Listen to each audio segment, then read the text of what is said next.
Hey, welcome everybody to Not Your Normal Wednesday Night. We're super excited that you are with us. Say hey to everybody. Hey, everybody. And we are, what is this day? How many times is this? 4? This is 5. No way. Yeah, it's week 5. Gosh, time is flying by, which is a good thing. But we are going to kick it off with a game. So let's go. What do you got for us, JB? Today we are playing Emoji Movies, where you all at home will play along, and we will show a series of emojis on the screen, and you have to figure out what movie that is. And these 3 wonderful people, I don't know where you're seeing that I'm pointing, but they're going to be playing the game, and you can play along in the comment section on the YouTube video or on Facebook and determine a winner. And a prize, because we don't have a prize for you. I heard Becca is really good at this game. I heard that too. I hate Matt.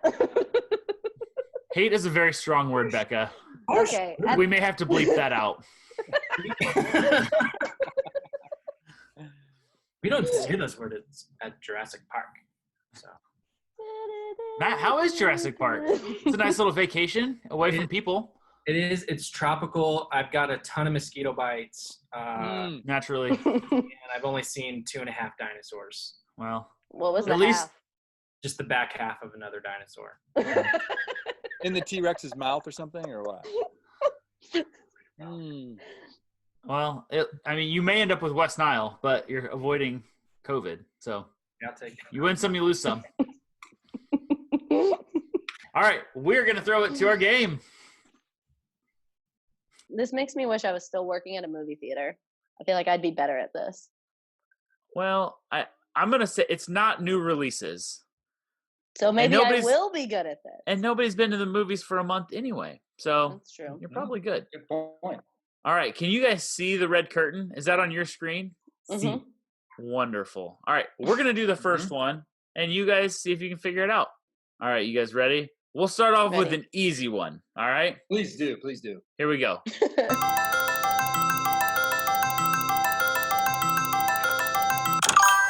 Lion King. King. I think Matt started first. Oh, what? 1 point for Matt. All right. Here we go. We're gonna protesting. get a little bit more difficult. All right. Whoa. Here we go. Whoa. What in the world? Up. Hey, Matt got it. Dane hasn't even processed all the emojis that are in there yet. What When the heck? I'm I thought I was saying supposed to I'm add saying all it the at the emojis same up to be time a as really him. long thing. Well, you don't add them up. It just is. It's describing a movie. Okay. So with that one, Say you've that, got baby. like the old man. You got the Mhm. dog. I see The it balloon, now. the house. balloon, the house. The The directional arrow arrow pointing up. All right. Let's see. Oh, I think this is fitting. Very fitting. Castaway. Castaway. Yes, Matt. When I am saying these, Matt and I are saying them at the same time. I want to know how they're coming through on the other side. That's an interesting take there, Becca. Are you protesting the ruling on the field? I'm protesting that I can't hear Replay. when he's actually saying them. Because to me, it sounds like we're saying them at the same time. Oh, interesting. Hmm. It's coming through on my end as Matt first. Hey, So- Stupid. me too. That's crazy. I know. It's crazy. Matt is the worst to win anything. All right. We're going to go the next round. Here we go. 3, 2, 1, spin. Frozen. Cinderella. Becca, got it. Suck it. What did you just say? Suck it. Are we gonna have to bleep that out? Oh, Becca. This Wow. unnecessary censorship. You're not competitive I at just- all, are you? Anytime I can beat Matt at anything, I feel better about my. All right. Let's make this our last one. What do you say? Okay. Okay. Here we go. Home Alone. Yep. I don't like Volleyball. that movie. What in the world? Get out of Unpopular- here. Unpopular opinion, I don't love that movie. That is Becca. very unpopular. I'm coming to find you have a lot of unpopular opinions. I'm going to do one more. Here we go. Wizard of Oz. Oh, Wizard of Oz. Oh yeah.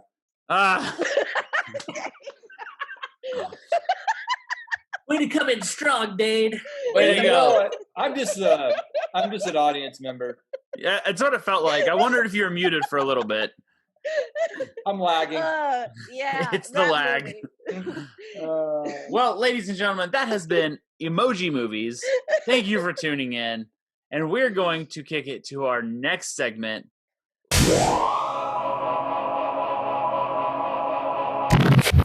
Hey guys, welcome back. You got to watch my wonderful loss in that game, but it's fine. So now we're going to go to another segment where I continue to get roasted and just picked on. So this is a segment called My Unpopular Opinion, where I tell you all of the things that I think that other people think are wrong. So are we ready for today's unpopular opinion? I'm so excited. Bring it on, Becca. Okay, today's my unpopular opinion. Pineapple belongs on pizza. Oh my goodness. Oh, gosh. what in the world? Just for those of you watching, we didn't know this was the topic. I waited until this moment to tell them. Who wants to go first? I will go first. Fruit. I don't care what kind of fruit it is. Never belongs on pizza. I can't Amen. even- It's too sugary. That's like let's put jelly beans on pizza. Okay. I mean, who does that? I wholeheartedly agree with you, Dane. This is America, okay? No kidding. This is America. If you want to put pineapple on pizza, good for you. Man. It creates Yes. a complex level of flavors. That's why I said this is a miracle, because I actually agree. Matt, we're never in agreement on things. Never. Holy This cow. literally is a miracle. The fruit thing is what I was going with, Dane. Like, what other fruit goes on any pizza? Pineapple is special. Is there anything Unless it's fruit more pizza, complex like than a and that's pineapple? nothing on it. An onion. There's so many layers to an onion. Haven't you seen Shrek? I have. Okay. This is my thing. Like, you get the sweet savory of the pineapple, and then you get the saltiness of whatever else you decide to put on the pizza. And like, What's salty it's just on a pizza? Ham, you got ham, you got other bacon. meats. Here's the thing. Have you ever had grilled pineapple? Mm. It is delicious. People put pineapple on like skewers, like kebabs. Yeah. Grill them up. hate it. fire 'em Yeah. up. Hate it. They add that for the flavor to help bring the flavor out in a meat. Right? Like when you Which cook is a meat. what we're doing on the No. pizza. No, you're adding it on top of a pizza. So You're you not actually don't eat the pineapple, right, JB?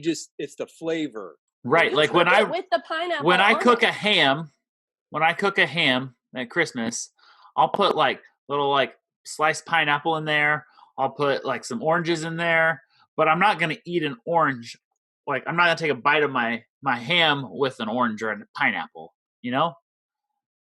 I agree. That's a great point. Thank Great you. point. Thank you. Like meat, cheese, and vegetables. Period. It's pizza. If you want a pineapple pie, go for it. Pineapple is literally my favorite topping to put on pizza. My dream pizza is pineapple, bacon, and barbecue sauce.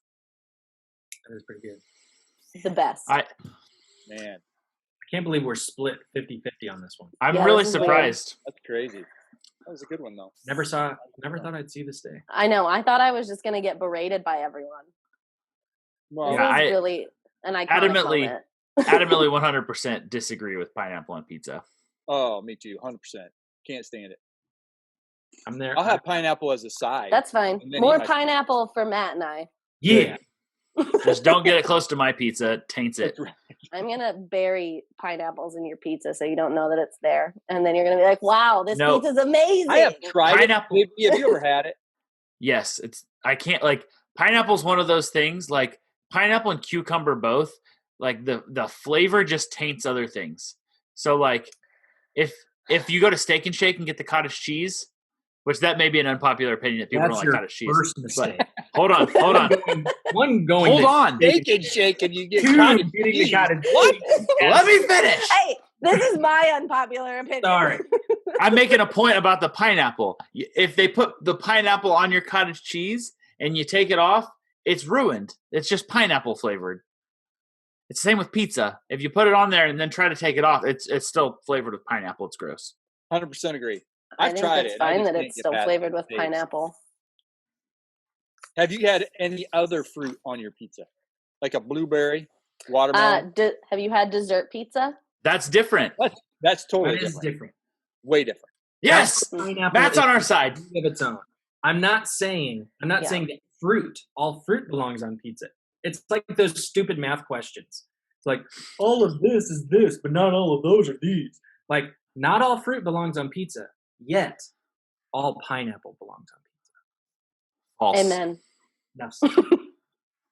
Well, Becca, this was a fun segment. Yes. Thanks for I knew bringing it. this would be a heated debate. Thank you for willing to be wrong on national television. It's fine. I'm always right, so I don't know what that's like.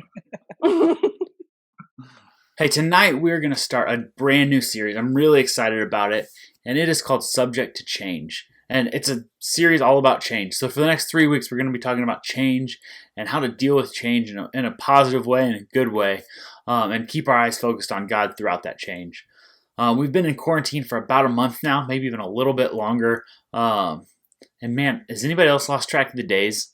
Holy smokes. It just seems like every day is Tuesday. And Tuesday is not really a great day, but it's not a bad day. It's just kind of blah. But for a while there, it seemed like things changed constantly. Like every day there was a new cancellation or there was a new change in the restrictions. We couldn't go here, we couldn't go there, we couldn't do this thing. And I find myself at times wondering, like, man, what was it even like before we went under quarantine? Like when I could just go shake someone's hand or give someone a hug in public or cough when I'm at the grocery store and people didn't scatter away from me. Seems like those times are like long gone, like weeks and weeks and months ago. But the truth is, change can be good or it can be bad. It really depends on the change. And right now we're dealing with a pretty crappy change. And we're all going to experience some level of change and a lot of it throughout our lives. Whether it's just kind of moving on to the next phase of life or whether it's just experiencing something like death in our family or something like a global pandemic. Whatever the change is, we're going to experience it at some point, most likely. I learned a really big word today, and I'm going to teach it to you. All right, ready? Metathesiophobia. I don't even know if I'm pronouncing it right. Metathesiophobia.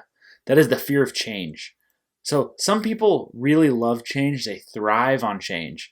They do really well when things are changing, but other people just don't like change. They don't do well with change, and some of those people are even terrified of change.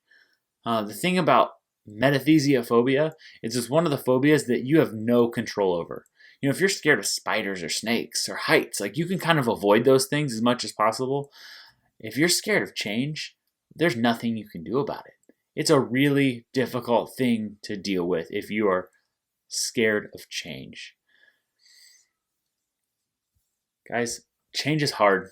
I know for me and my family, we've dealt with a lot of change the last couple years. Back in 2018, we sensed that God was kind of preparing us for some change. And before we knew it, we were being led by God down to Georgia to a new job and basically a new life, kind of starting over completely. And within about a year, God was blowing the door open for us to come back to Indiana, back near family and friends, and to be a part of the County Line family. It's great. We're so glad to be back, but that is a lot of change to deal with in just a couple years. For myself and Sarah and our kids, we had to process through a lot, and we're still in the midst of a lot of it. We're getting ready to move into a house, and we got to be able to find our new rhythms, our new normal. And a lot of times with change, that's the hardest part. It's the adjusting to that new thing, that new change. But if there's one thing that I've learned over the past few years, it's that no matter how much life changes, no matter how much people in my life change, No matter how many things around me change, God is still exactly the same, no matter what. And in the book of Hebrews, it talks about that. Hebrews 13:8. And it says, Jesus Christ is the same today, yesterday, and forever. Jesus Christ is the same today, yesterday, and forever. Guys, that's such good news. Guys, God never, ever changes. Ever. In the Bible, we can read about Moses, and we can read about him going up on the mountain, getting the 10 Commandments from God himself. That's the same God that we can pray to today. We read about Noah and building the ark. The same God that instructed Noah how to build the ark. Same God we sing to in church. The same God that created the heavens and the earth and everything in it. Same God that we pray to. The same God that we worship. Guys, we worship the same God that's never ever changed. He's never ever going to change. So the question is, what do we do when life changes? When life changes rapidly, when we're unexpected, what do we do? How do we handle that change? Well, I'm gonna talk about a phrase that my wife Sarah taught me, and it's called spot Jesus. Spot Jesus. So it's a ballet term, kind of, and I don't know a lot about ballet, but I have a friend who's a ballet dancer. She's actually in college studying ballet, and pretty soon she's going to be a professional ballet dancer. But there's a term called spotting in ballet, and it's this idea that you pick one constant point that's not moving, and you focus on that. Then, while you're spinning and twirling, you keep focusing on that point, and it helps you from falling down. It helps you from getting dizzy, and just prevents you from falling over. And so I thought I'd ask my friend Lexi to help us understand this a little bit better. So I'm going to show you a video. Watch this video of her practicing spotting.